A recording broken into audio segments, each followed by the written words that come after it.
பொதுவா சனி பகவானை பார்க்கும் பொழுது நமக்கு ஒரு தவறான பிம்பமாகவே உலகத்துல ஒரு பயம். உண்மையா சொல்லணும்னா சனி பகவான் வேற யாரும் இல்லை, நம் நிழல், அவ்வளவுதான். அப்ப கர்மாவிற்கு காரணம் என்ன அப்படின்னா ஆசை. ஒரு மனிதன் மீண்டும் மீண்டும் பிறப்பெடுக்கிறான் அப்படின்னா இந்த ஜென்மத்தில் அவனுக்கு ஒரு விஷயம் முழுமையடையல, அவன் நிறைவடையலைன்னா கண்டிப்பா அந்த ஆசையோடு மரணிக்கும் பொழுது அடுத்த பிறப்பு அந்த ஆசையால் அவருக்கு உண்டு. கேதுவை நம்ம மோட்சக்காரகன்னு சொல்றோம். மோட்சம்னா என்ன? இந்த ஜென்மத்துல நம்ம பிறக்கிறதுல இருந்து விடுதலை அடைகிறது தான் மோட்சம் அப்படின்னு சொல்றோம். அப்போ இந்த விடுதலை அப்படின்ற கிரகம், தடை அப்படின்ற கிரகம் யாருன்னா கேது பகவான் தான். இப்ப உதாரணமா சுக்கிரன் அவர் ஜாதகத்துல நல்லா இருக்கு, செவ்வாய் கெட்டு இருக்குன்னு வச்சுப்போமே. இப்ப தன் மனைவியின் பெயரில் சொத்தை வாங்கி அவர் என்ன பண்ணிக்கலாம்னா அதுல ஒரு ட்ரஸ்டி மாதிரி என்ன பண்ணிக்கலாம்னா அனுபவித்துக்கலாம்.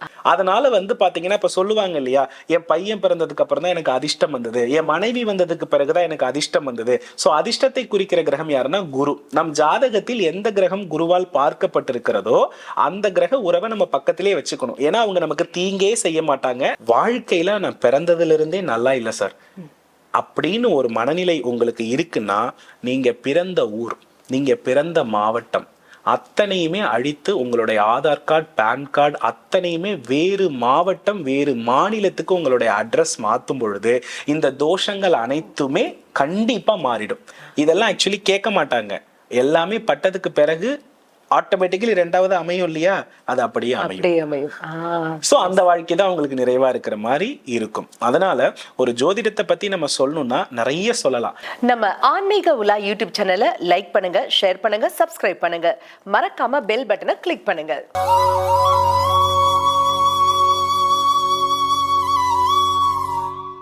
ஆன்மீக உலா அன்பு நேயர்களுக்கு இனிய வணக்கம். வாழ்க்கையில பிரச்சனை இருக்கலாங்க, ஆனா பிரச்சனையே வாழ்க்கையா இருக்கே, அப்ப என்னதான் பண்றது? நாமளும் இந்த பிரச்சனையை எப்படியாவது தீர்த்திடணும் அப்படின்னு யாரையோ போய் பாக்குறோம், எக்கச்சக்க ஜோதிடர்களை பாக்குறோம். அவங்க சொல்லக்கூடிய பரிகாரங்கள், பூஜை முறைகள், வழிபாட்டு முறைகள், ஹோமம் எல்லாமே செய்யறோங்க. சக்திக்கு மீறி கடன் வாங்கி கூட செய்யறோம். ஆனாலும் அந்த பிரச்சனை அப்படிங்கறது நம்மளை விட்டு போக மாட்டேங்குது. அப்போ ஏதோ ஒண்ணு மிஸ் பண்றோம்ல, அந்த முக்கியமான மைய புள்ளி என்ன? இது குறித்த தெளிவான விளக்கங்களை நமக்காகவே எடுத்துரைப்பதற்காக நம்ம அரங்கிற்கு வருகை தந்திருக்காரு ஸ்ரீ பிரணவ வாஸ்துவின் தந்தை, சிவஸ்கந்தா ஜோதிடாலயாவின் நிறுவனர் டாக்டர் சிவகு சத்யசீலன் அவர்கள். வாங்க நேயர்களே, சார் சந்திப்போம். வணக்கம் சார். ஸ்ரீ குருப்யோ நமஹ, ஸ்ரீ மாத்ரே நமஹ, ஓம் அகத்தீசாயி நமஹ. இறையடியார்கள் அனைவருக்கும் அன்பான வணக்கங்கள். வணக்கமா சார். நான் சில பேரை சந்திச்சிருக்கேன். அவங்க பாத்தீங்கன்னாக்க வாழ்க்கையில எதை நோக்கி ஓடுறாங்களோ அந்த நோக்கமே அவங்க வாழ்க்கையில மிகப்பெரிய ஒரு பிரச்சனையா இருக்கும் சார். இப்ப உதாரணத்துக்கு பாத்தீங்கன்னாக்க வீடு கட்டணும்னு நினைப்பாங்க, அதை நினைச்சு காலையில இருந்து நைட் வரைக்கும் அப்படி ஓடி ஓடி சம்பாதிப்பாங்க. ஃபெங்ஷூல நிறைய விஷயங்கள் வாங்கி வச்சுப்பாங்க. ஆனாலும் சொந்தமாக ஒரு அடி மண்ணு கூட அவங்களால வாங்க முடியாத ஒரு நிலை இருக்கும். திருமணத்திற்காக பாப்பாங்க, பார்த்து 50 வயசு கூட தாண்டி போனவங்களை பார்த்திருக்கேன் சார். இந்த மாதிரி ஒவ்வொருத்தரும் ஒவ்வொரு எதிர்பார்ப்புகள் இருக்கு. அந்த எதிர்பார்ப்புகளை ஏமாற்றமாக அவங்களுக்கு முடியுது. ப்ரொவைடட் அந்த எதிர்பார்ப்புக்காக அவங்க நிறைய விஷயங்களும் மனக்கிட்டு செய்யறாங்க இல்லைங்களா? இவ்வளவு செஞ்சும் அது ஏன் அவங்களுக்கு நடக்க மாட்டேங்குது? அப்ப ஏதோ ஒரு விஷயம் மிஸ் பண்றாங்க, இல்ல ஏதோ ஒரு கிரகம் இதுக்கு தடையா நிக்குதா என்ன சார்? அதாவதுமா, பொதுவா பூமி வாழ்க்கை, ஆகாய வாழ்க்கை, இதை பத்தி நான் நிறைய முறை என்ன பண்ணியிருக்கேன் அப்படின்னா மக்கள் கிட்ட எடுத்து சொல்லியிருக்கேன். இந்த பூமி வாழ்க்கையை ஒரு மனிதன் நன்றாக வாழ வேண்டும் என்றால் அவருக்கு ராகுவின் துணை தேவை. ஆகாய மார்க்கம், ஆன்மீக மார்க்கம், இதுல நன்றாக வாழ வேண்டும் என்றால் அவருக்கு கேதுவின் துணை தேவை. ராகு சிற்றின்பத்தின் அதிபதி, கேது பேரின்பத்தின் அதிபதி. இப்போ நம்மளுடைய 9 கிரகங்கள் இருக்கு இல்லையா, இதுல பூமி வாழ்க்கையில் நன்றாக வாழுவதற்குன்னு சில கிரகங்கள் இருக்கிறது. இவங்க ஆகாய மார்க்கத்துல தெய்வத்தோடைய தன்மையில தான் இருப்பாங்க அப்படின்றதுக்கு சில கிரகங்கள் இருக்கிறது. அதுல பூமி வாழ்க்கையை ஒரு மனிதன் நிறைவா வாழுறதுல பூமி வாழ்க்கை அப்படின்னா என்னன்னா நிறைய பொருள் இருக்கணும். அதனாலதான் பொருள் இல்லாருக்கு இவ்வுலகம் இல்லை, அருள் இல்லாருக்கு அவ்வுலகம் இல்லை. இப்ப இந்த பொருளை குறிக்கக்கூடிய கிரகம் யார் அப்படின்னு எடுத்துக்கிட்டோம்னா அவர் தான் புத பகவான், சுக்கிர பகவான், செவ்வாய் பகவான். இவங்க எல்லாம் பொருளை குறிக்கக்கூடிய கிரகங்கள். அருளை குறிக்கக்கூடிய கிரகங்கள் யார் அப்படின்னா சூரிய பகவான், கேது பகவான், இவங்கெல்லாம் அருளை குறிக்கக்கூடிய கிரகங்கள். இப்போ செவ்வாய், புதன், சுக்கிரன் இப்படி சொன்னேன் இல்லையா, இந்த கிரகங்களோடு என்றைக்குமே கர்மா காரகன் அப்படின்றவர் என்ன பண்ணக்கூடாதுன்னா தொடர்பாக கூடாது. பொதுவா சனி பகவானை பார்க்கும் பொழுது நமக்கு வந்து ஒரு தவறான பிம்பமாகவே உலகத்துல தோன்றி ஒரு பயம். உண்மையா சொல்லணும்னா சனி பகவான் வேற யாரும் இல்லை, நம் நிழல், அவ்வளவுதான். நம் நிழல் தான். நம் நிழல் நம்மோடு தானே தொடர்ந்து வருகிறது. அப்ப நம்ம பதிவுகள் தான் இன்றைக்கு செய்யக்கூடிய பதிவுகள் நாளைக்கு அது என்னவாக வருகிறதுனா வினைகளாக வெளிப்படுகிறது. அது நல்ல வினையோ தீய வினையோ நம் வினையே நம் நிழலாக நம்மோடு என்ன பண்ணுதுன்னா தொடருகிறது. இந்து தர்மத்திலையும் ஜோதிட சாஸ்திரத்திலையும் பிறப்புகள் வந்து கர்மா முடிகின்ற வரையும் தொடர்ந்து கொண்டே இருக்கும். அப்ப கர்மாவிற்கு காரணம் என்ன அப்படின்னா ஆசை. ஒரு மனிதன் மீண்டும் மீண்டும் பிறப்பெடுக்கிறான் அப்படின்னா இந்த ஜென்மத்தில் அவனுக்கு ஒரு விஷயம் முழுமையடையல, அவன் நிறைவடையலைன்னா கண்டிப்பா அந்த ஆசையோடு மரணிக்கும் பொழுது அடுத்த பிறப்பு அந்த ஆசையால் அவருக்கு உண்டு.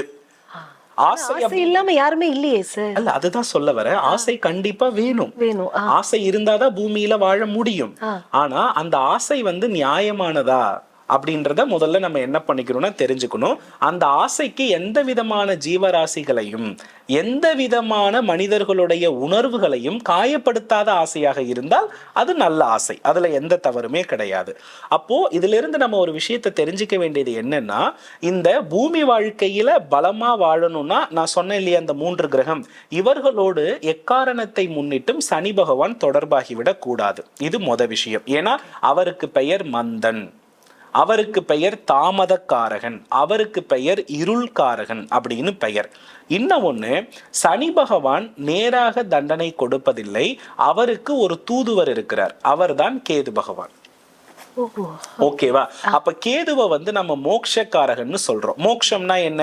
இந்த ஜென்மத்துல நம்ம பிறக்கிறதுல இருந்து விடுதலை அடைகிறது தான் மோட்சம் அப்படின்னு சொல்றோம். அப்போ இந்த விடுதலை அப்படின்ற கிரகம், தடை அப்படின்ற கிரகம் யாருன்னா கேது பகவான் தான். அப்போ இந்த இடத்துல சனியும் கேதுவும், நான் சொன்னேன் இல்லையா இந்த பூமி வாழ்க்கையை வாழக்கூடிய கிரகங்கள்னு என்ன சொல்லியிருக்கேன்? செவ்வாய் சொன்னேன், புதன் சொன்னேன், சுக்கிரன் சொன்னேன். இந்த 3 கிரகங்களோடு இவர்களுடைய பார்வை இருக்கிற பட்சத்தில் அந்த காரகத்துவ பலன்கள் இந்த ஜென்மத்தில் இல்லை, அதை பத்தி நீ சிந்திக்காத, அதுல இருந்து முழுமையா விடுதலை அடைந்து விடு அப்படின்றதுதான் அதற்கு காரணம். என்ன சார் பொசுக்குன்னு இப்படி சொல்லிட்டீங்க? சுக்கிரன் கூட இருக்காருனாக்கா நாங்க எப்படி சார் வாழறது? முதல்ல அதுக்கு ஒரு ஆப்ஷன் நான் சொல்றேன். இப்ப உதாரணமா பெரும் நிலங்களை குறிக்கக்கூடிய கிரகம் யாருன்னா செவ்வாய் பகவான். இவரை தான் நம்ம பூமிக்காரகன் அப்படின்னு சொல்லுவோம். இப்ப இவரோடு சனியும் கேதுவும் தொடர்பாகி இருக்கிறாருன்னா இந்த ஜென்மத்துல அவர் வந்து தன்னுடைய தந்தையினுடைய சொத்துக்களையோ தான் வாங்கக்கூடிய இடத்தையோ அவர் என்ன பண்ண முடியாதுன்னா நிறைய நாட்கள் வைத்து வாழ முடியாது. அப்போ இதுக்கு நாம என்ன பண்ணலாம் அப்படின்னா, இப்ப சனிக்கேது செவ்வாயோடைய தொடர்பாகி இருக்கிறதுனால நாம பண்ண பாவம், நம்ம பண்ணின தீய வினைகளால இந்த 2 கிரகமும் செவ்வாயை முடக்கியாச்சு. சோ செவ்வாய்க்குரிய காரகத்துவ பலன்களை இந்த ஜாதகர் இந்த ஜென்மம் முழுக்க அனுபவிக்க முடியாது. அதை எப்படி அனுபவிக்கலாம்னா, அவருடைய 9 கிரகத்துல எந்த கிரகத்திற்கு குரு பார்வை இருக்கிறதுன்னு பார்க்கணும். அந்த குரு பார்வை பெற்ற கிரகம் பூரணத்துவம் பெற்ற கிரகம். அப்போ அந்த கிரகத்தின் பெயர்ல அந்த சொத்தை வைத்து நாம என்ன பண்ணிக்கலாம்னா அனுபவித்து கொள்ளலாம்.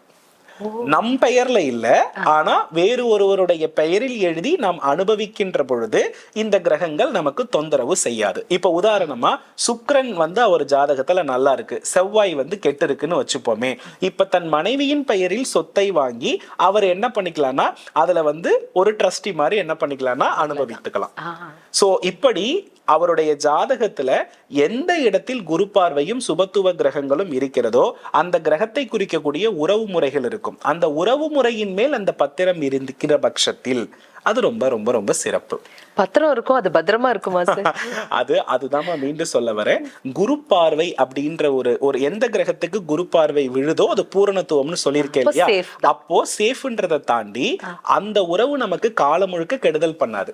நம் ஜாதகத்துல எந்த கிரகத்திற்கு குரு பார்வை கிடைச்சிருக்கோ அந்த கிரக உறவு நமக்கு வாழ்க்கை முழுக்க வெல்விஷரா இருக்கும்.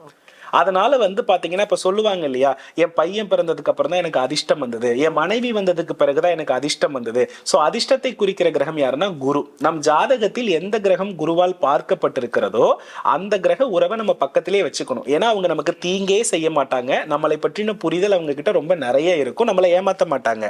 ஆனா நம் ஜாதகத்தில் எந்த கிரகத்திற்கு சனிக்கேது தொடர்பு இருக்கிறதோ அந்த உறவால நமக்கு எப்போதுமே பிரச்சனை இருக்கும். தெளிவான விளக்கம். ஓகேவா? அப்ப செவ்வாய்னு வரும்பொழுது அவரை தான் நம்ம சகோதரக்காரகன்னு சொல்றோம். அப்ப கவனிச்சு பாருங்க, செவ்வாயோட சனிக்கேது இருக்கும்போது கண்டிப்பா சகோதரர்கள் பிரச்சனையா இருப்பாங்க, சொத்து பிரிவினைகள் நிறைய நடக்கும், அவங்களுக்கு ரத்தம் என்பது செவ்வாய் தான்.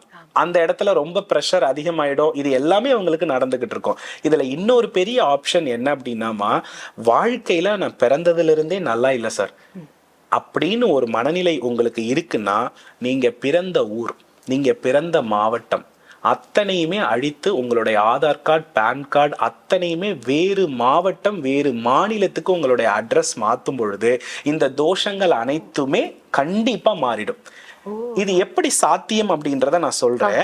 இப்ப பொதுவா நம்ம பிறந்த ஊரை, பிறந்த ஊர்ல வாழ்ற இடத்த, பிறந்த ஊர் மக்களை தியாகம் பண்ணவே மாட்டோம். கேதுவை பொறுத்தளவுல பரிகாரமே ஒரு விஷயத்தை தியாகம் பண்ணிட்டா அவர் டிஸ்டர்ப் பண்ண மாட்டார். நான் சொல்ல வர்றது புரியுறதா? அப்போ யாருமே நம்ம பிறந்த ஊர்ல நம்ம போய் பார்க்கலையேப்பா, பிறந்த ஊருக்கு எதுவுமே இல்லாம அகதி மாதிரி போற மாதிரி இருந்தா ஆக்சுவலி கேது இந்த ஜென்மால என்ன கொடுக்கணுமோ அதை கொடுக்கிற சாட்டிஸ்ஃபைடு அவருக்கு நம்ம கொடுத்துடுறோமா? அதனால வேற ஊர்ல அட்ரஸ், வேற ஊர்ல வந்து நம்ம போய் செட்டில் ஆகும் பொழுது இந்த கர்மா அவர்களுக்கு அங்க வேலை செய்வது இல்லை. இதனால தான் நிறைய பேர் என்ன சொல்லுவாங்கன்னா, இதை செக் பண்ணிட்டு உனக்கு பூர்வீகம் சரியில்லைப்பா நீ வாங்காதான்னு சொல்லுவாங்க.